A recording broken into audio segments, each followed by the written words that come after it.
Assalamualaikum warahmatullahi wabarakatuh.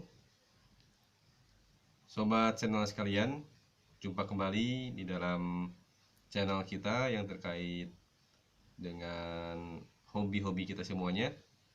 Kali ini kita akan coba membahas sebuah hobi baru yang ada hubungan dengan tembak menembak. Nah, bagi sobat yang menyenangi hobi yang satu ini, yang gemar menembak, mungkin tidak asing lagi dengan istilah airsoft.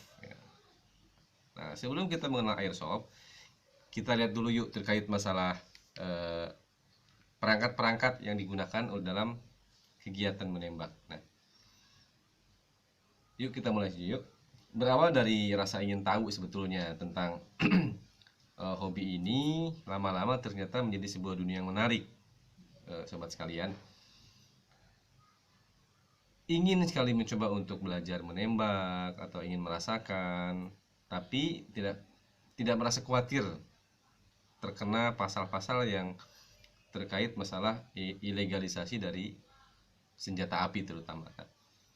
Bagi sobat yang gemar untuk dan hobi dalam menembak tapi ingin menyalurkan hobinya terhadap hal tersebut, nah maka kita mengenal beberapa perangkat dari olahraga tersebut. Di antaranya perangkat yang digunakannya adalah yang pertama, biasanya para olahragawan atau para hobi yang gemar untuk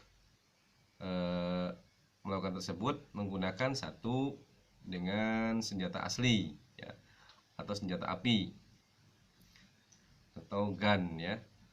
Nah, kemudian ada juga menggunakan senapan angin atau dikenal dengan air gun, atau yang ketiga dengan senjata atau unit replika, sebuah tiruan yang mirip dengan aslinya tapi bukan senjata asli ya.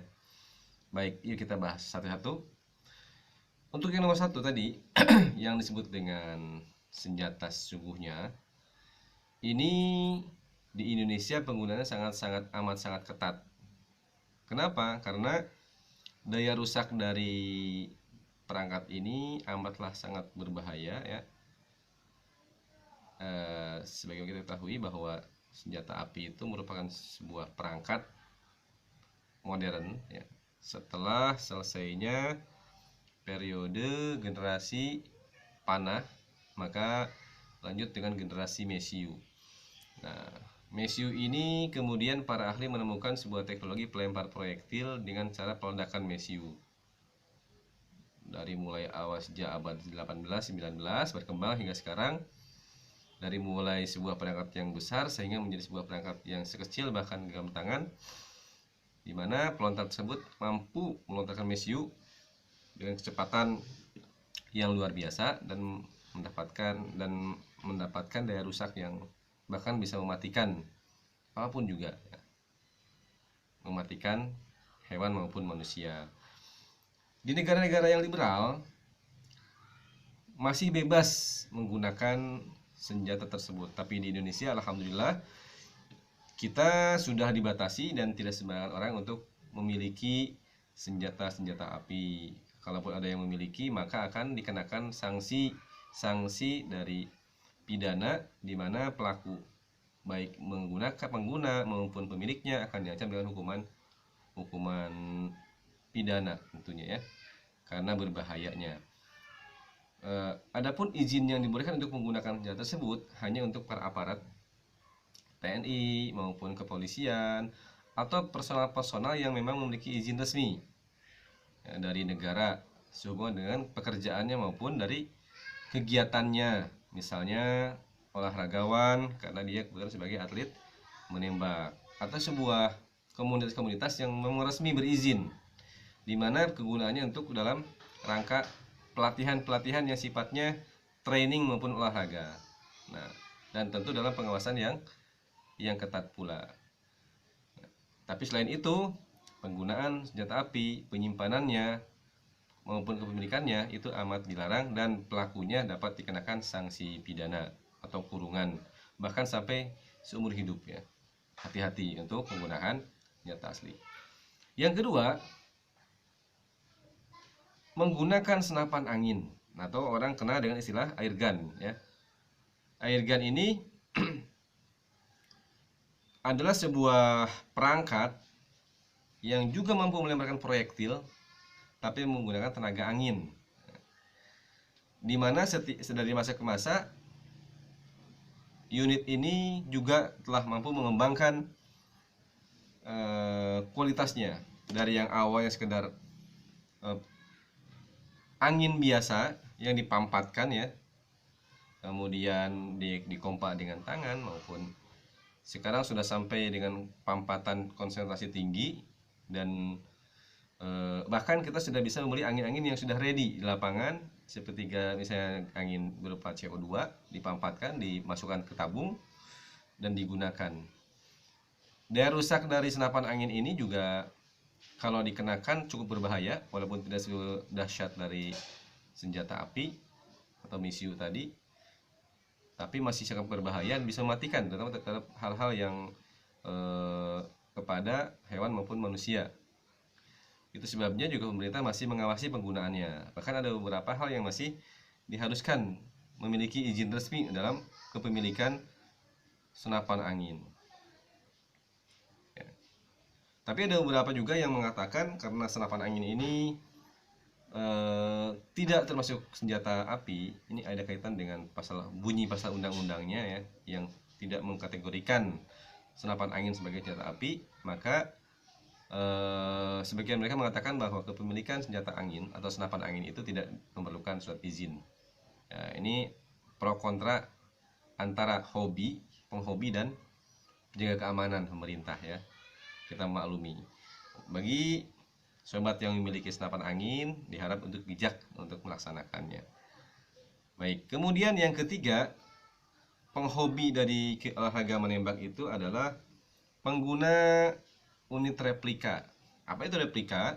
Sebuah unit yang nanti akhirnya disebut dengan istilah airsoft gun, di mana unit ini dibuat semirip mungkin dengan unit aslinya, baik dia berbahan plastik ataupun berbahan karet, polimer, atau berbahan besi.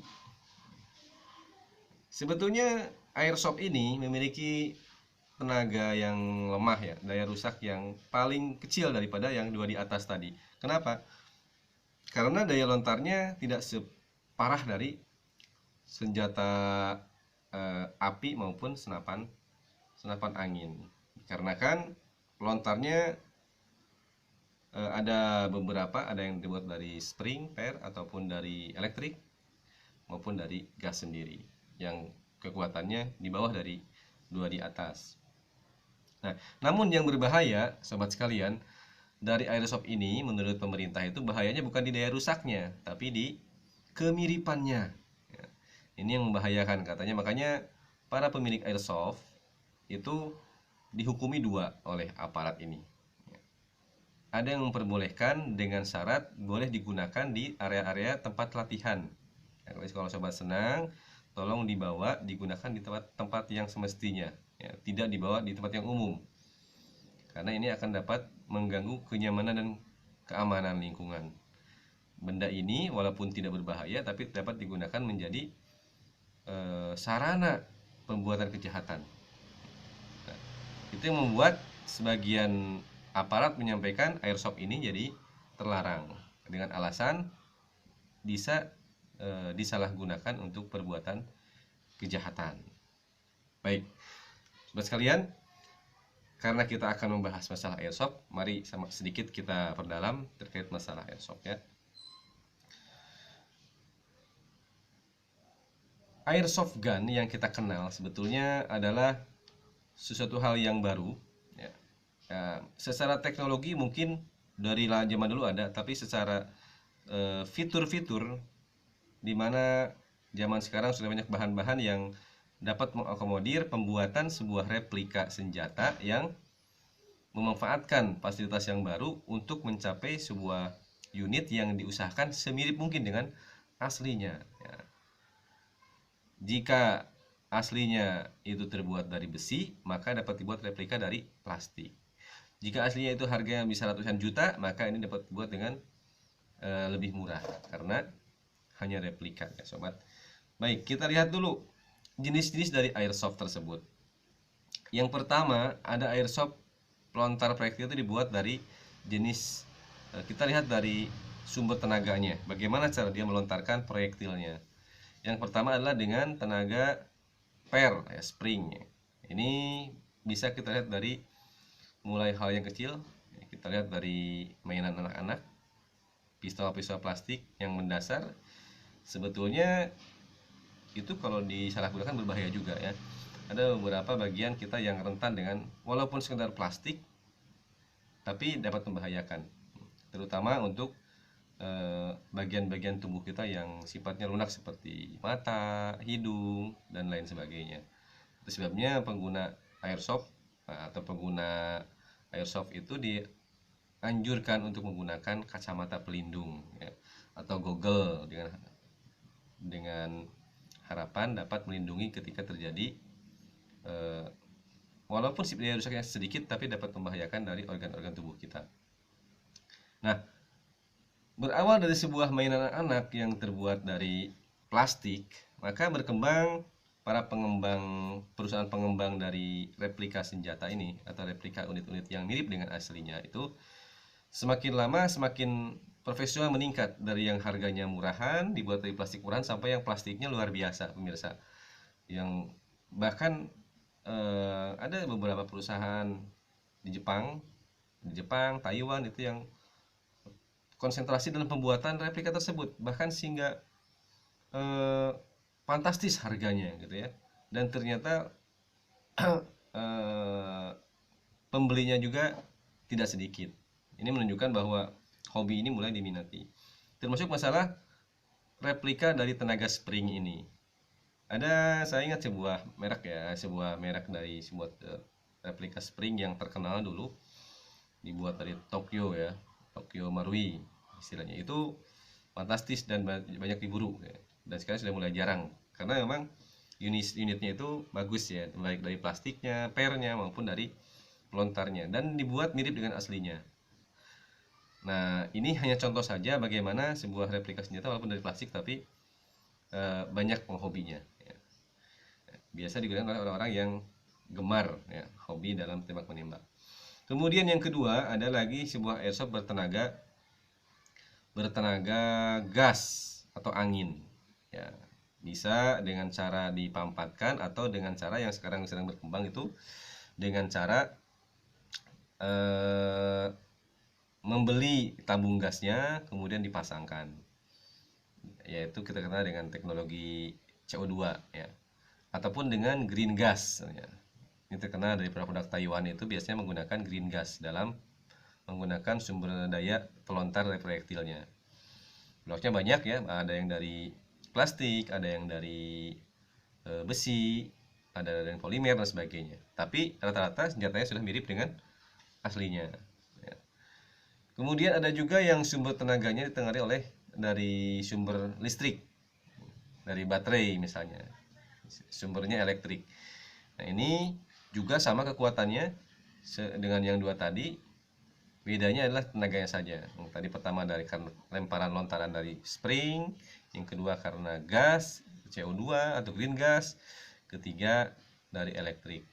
Nah, itu contoh-contoh dari airsoft dilihat dari sumber pelontarnya. Kalau dari bahannya ya ada yang plastik, ada yang polimer, ada yang besi, ada yang dari kayu juga bisa ya, ada. Baik, insya Allah untuk pertemuan selanjutnya kita akan coba bahas satu demi satu, dan bagaimana jenisnya, macamnya, bahkan sampai tipe-tipe unitnya seperti apa, kita akan bahas di pertemuan selanjutnya. Untuk saat ini kita cukup sampai sini dulu, mudah-mudahan ada manfaatnya dan dapat menambah hasanah pengetahuan kita semua. Amin. Terima kasih sudah menonton. Assalamualaikum warahmatullahi wabarakatuh.